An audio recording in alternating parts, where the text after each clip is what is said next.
اور یہ شہر آشیانِ اہل بیت کہلاتا ہے، آشیانِ آل محمد کہلاتا ہے، حرم آل محمد کہلاتا ہے۔ اس کی تاریخ اسلام کی تاریخ سے متصل ہے، ملحق ہے۔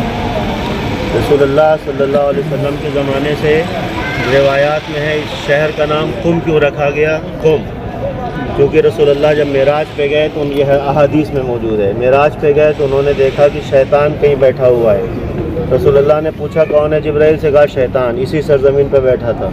تو رسول اللہ نے پوچھا کہ کون سی سرزمین؟ تو جبرائیل نے کہا یہ وہ سرزمین ہے جہاں سے اولیاء، اوصیاء اور صلحائے عالم یہاں سے بلند ہو گئے۔ تو رسول اللہ نے اسے کہا قم، یہاں سے اٹھ جا، یہ سرزمین اتنی مقدس ہے۔ میں اعتبار شہر اور اعتبار اس آشیانے کے بارے میں صرف 2 حدیثیں آپ کو، کیونکہ ہم ساتھ میں ہیں ابھی 2-3 مہینے، جو سوالات آپ کے ہوں گے میں خدمت میں ہوں، صرف اعتبار شہر قم پہ 2 حدیثیں ہمارے یہاں اصول کافی میں، اور دوسری کتب میں 1100-1200 سال پہلے اس شہر کا ذکر بہت مضبوطی سے ہے۔ امام جعفر صادق علیہ السلام کی ایک حدیث ہے ان بیوی کے لیے جن کی قبر یہاں پر ہے، جن کا نام فاطمہ لقب معصومہ، امام رضا علیہ السلام کی سگی بہن۔ امام صادق علیہ السلام جو استاد امام ابو حنیفہ ہیں، وہ کہتے ہیں کہ اس شہر میں، شہر قم میں ستدفنو، یہاں پہ میرے جگر کا ٹکڑا یہاں پہ دفن ہوگا، میرے جگر کا پارے تن من۔ یہ امام جعفر صادق کی حدیث، جائیے سلسلہ سند اور روات کی بحث کریے۔ نمبر 2، ابھی شہر آباد نہیں ہے، اور یہ حدیث ابھی ولادت حضرت معصومہ قم نہیں وجود میں آئی، اور یہ حدیث ان کے لیے موجود ہے۔ دوسری آپ کی معرفت میں ساتھ ہی ساتھ میں شہر قم کا بھی تذکرہ، بہت مختصر وقت ہم لوگوں کے پاس، ہمارے جناب شیخ صاحب بھی منتظر ہیں آپ لوگوں کے لیے، پذیرائی یعنی اہتمام کیا گیا ہے استقبال کے لیے، انشاءاللہ آپ کو یہ لے چلیں گے۔ آپ کے گائیڈ یہ ہیں، میں تو صرف مزاحم ہو رہا ہوں آپ کے لیے۔ سب سے افتخار ہے ہمارے لیے آپ سب کی خدمت اور اس شہر کے لیے جو بی بی دفن ہے، امام موسیٰ کاظم علیہ السلام ایک دفعہ شہر سے باہر نکلے تھے مدینے سے، کچھ لوگ آئے امام علیہ السلام سے سوال لے کر کے کہ جواب لینا ہے، فقہی مسئلہ، کلامی مسئلہ۔ وہ جب گئے گھر پہ تو امام تھے نہیں، ان لوگوں کو پتہ نہیں چلا، تو پرچہ گھر کے اندر بھیج دیا۔ گھر کے اندر سے پرچے میں جواب آ گیا، مکمل جواب آیا ہر سوال کا، جو بھی ان کے 10-12-15 جوابات تھے، سوالات تھے۔ یہ گروپ اپنا سوال کا جواب لے کے واپس جا رہا تھا کہ راستے میں دیکھا امام موسیٰ کاظم۔ اب یہ حیران ہوئے کہ وہ جو جواب آیا ہے وہ کس کا تھا؟ ہم تو سمجھ رہے تھے یہ امام موسیٰ کاظم، امام رضا کے والد، یہ 7ویں امام جو ہے ان کا لکھا ہوا ہے۔ امام نے کہا چلاؤ دیکھیں۔ جب دیکھا تو وہ تحریر ان کی بیٹی یعنی فاطمہ معصومہ کی تھی، تو اور جواب بے نہیں وہی تھا جو امام کو دینا تھا۔ تو امام علیہ السلام کا جملہ ہے فدا کے ابوہا، اے معصومہ اے فاطمہ تم پر تمہارا باپ قربان ہو جائے۔ یہ 2 چیزیں یہ آپ کی ولادت سے پہلے۔ امام جواد علیہ السلام کی روایت آپ کے سلسلے میں ہے، من زارہا، جس نے بھی آپ کی زیارت بحق معرفتہا وجبت لہ الجنہ، جس نے آپ کی زیارت حق معرفت کے ساتھ کی، جنت اس کے اوپر واجب ہے۔ یہ امام جواد علیہ السلام کی روایت کے جملے ہیں۔ 3 بہت مختصر سے الفاظ میں۔ چوتھی بات، شہر قم شہزادی آئیں کب؟ امام رضا علیہ السلام کو مامون عباسی ملعون نے مدینے سے بلا کر کے ولی عہد بنایا، اور نظر بند جیسی کیفیت رہی ان کی مرو میں، خراسان میں۔ امام رضا علیہ السلام سے فراق کے 2 سال گزر چکے تھے، تقریباً 1.5 سے 2 سال۔ شہزادی اپنے 7 بھائیوں کے ساتھ، اپنے سگے بھائیوں کے ساتھ مدینے سے چلتی ہیں امام رضا کی ملاقات کے لیے، اور راستے میں یہاں شہر ساوا پڑتا ہے 200 کلومیٹر پہ۔ بیوی جب ساوا پہنچتی ہیں تو یہاں پہ جو حکومت کے کارندے ہیں، حکومت کے جو نگہبان ہیں، پولیس ہے، محکمہ ہے، گورنر ہے اس کا، ان سے ان کا مقابلہ ہوتا ہے، جنگ ہوتی ہے۔ 7 بھائی شہزادی کے وہاں پہ شہید ہو جاتے ہیں۔ یہاں کے کچھ اکابرین علماء جو ہوتے ہیں، باشندے یہاں کے جو اشعری خاندان ہیں، وہ جاتے ہیں، وہ لوگ لے کر کے شہزادی کو آتے ہیں شہر ساوا سے۔ یہاں جب آتے ہیں تو اس شہر میں آپ کالے پرچم لگے ہوئے دیکھتے ہیں، تو کالے پرچم، سیاہ پرچم جو ہے وہ غم کی علامت مانا گیا ہے۔ تو اس غم کی سلام خواجہ شہزادی نے سوال کیا کہ یہ علامت کس لیے ہے؟ تو جس ہدف سے آپ چلی تھی وہ بھائی کی زیارت تھی۔ اب جیسے ہی لوگوں نے بتایا کہ آپ کے بھائی کا انتقال اور شہادت جو ہے وہ شہر میں خراسان میں ہو گئی ہے، تو وہ جو ایک آرزو تھی ملاقات کی بھائی کی،